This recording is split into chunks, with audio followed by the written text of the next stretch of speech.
నెల్లూరు జిల్లా వెంకటాచలం మండలం టీడీపీ మండల అధ్యక్షుడు గుమ్మడి రాజా యాదవ్ అనికేపల్లి గ్రామంలోని తన స్వగ్రామంలో విలేకరుల సమావేశం నిర్వహించారు. పై సమావేశంలో ఆయన మాట్లాడుతూ అనికేపల్లి గ్రామ వైఎస్ఆర్సీపీ నాయకుడు కోడూరు ప్రదీప్ కుమార్ రెడ్డి గతంలో తన అధికారాన్ని అడ్డుపెట్టుకుని 3 కోట్లు విలువ చేసే ప్రభుత్వ భూమిని ఆక్రమించి దాన్ని సాగు చేసుకోవడం జరుగుతుందని ఆరోపించారు. అంతేకాకుండా గొల్గమూడిలోని జగనన్న లేఅవుట్ లెవెలింగ్ పేరుతో ₹1 కోటి అక్రమాలకి పాల్పడ్డారని, ఇలా చెప్పుకుంటూ పోతే చాలానే ఉన్నాయని, వాటన్నింటినీ త్వరలోనే వెలుగులోకి తీసుకొచ్చి జైలుకి పంపిస్తామని తెలియజేశారు. పై కార్యక్రమంలో అనికేపల్లి గ్రామ టీడీపీ నాయకులు, కార్యకర్తలు పాల్గొన్నారు. మీడియా సమావేశం ఏర్పాటు చేయడానికి గల ముఖ్య కారణం ఈ అనికేపల్లి గ్రామంలోని వైఎస్ఆర్సీపీ నాయకుడు కోడూరు ప్రదీప్ కుమార్ రెడ్డి గతంలో అధికారాన్ని అడ్డం పెట్టుకొని ఈ గ్రామంలోని ప్రభుత్వ సర్కార్ తోపురంబోకు భూమిని ఆక్రమించి దాన్ని సాగు చేసుకోవటం జరుగుతూ ఉంది. దాని సర్వే నెంబర్లో 283 అంతా 283 సుమారుగా 5 ఎకరాలు, దాని విలువ ₹3 కోట్ల.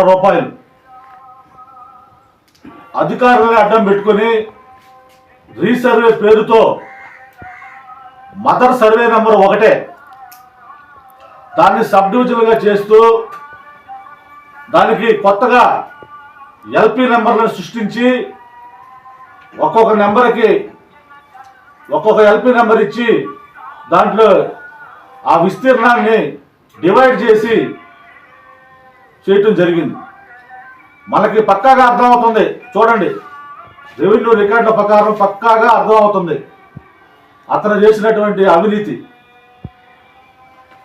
అధికారాన్ని అడ్డం పెట్టుకొని ఎక్కడ ప్రభుత్వ భూములు ఉన్నాయా వాటిని ఆక్రమించి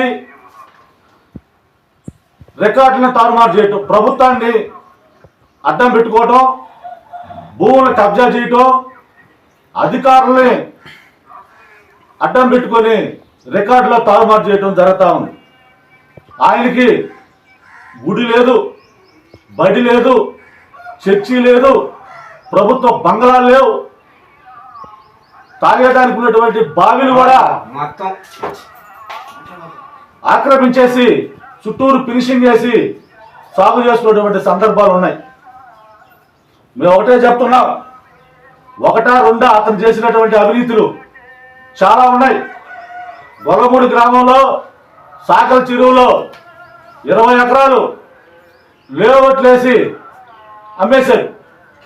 దాని విలువ ₹20 కోట్లు. జగనన్న లేఅవుట్ల పేరుతో కాలనీలు నిర్మిస్తామని చెప్పి ఇసుక నుంచి సిమెంటు కబ్బి బిల్లులు కూడా సోహా చేశాడు. కానీ సుమారు ₹2 కోట్ల బిల్లులు సోహా చేశారు. కానీ బేస్మెంటాలకు కూడా కట్టలేనటువంటి పరిస్థితి. జగనన్న లేఅవుట్ల పేరుతో, లేఅవుట్ లెవలింగ్ పేరుతో సుమారు ₹1 కోటి. ఇంకా చెప్పుకుంటా పోతే చాలా ఉన్నాయి ఆయన లీలలు, ఆయన అవినీతి లీలలు చాలా ఉన్నాయి. ఒక్కొక్కటి వెలుగులోకి తీస్తాం, తొందరలో తీస్తాం. అతను చేసినటువంటి అవినీతి అక్రమాలని కప్పిపుచ్చుకునేదానికి చాలా ప్రయత్నాలు చేస్తున్నాడు, కలలుగా అంటున్నాడు. అవి నెరవేరమని చెప్పి ఈ సందర్భంగా తెలియజేస్తా ఉన్నాం.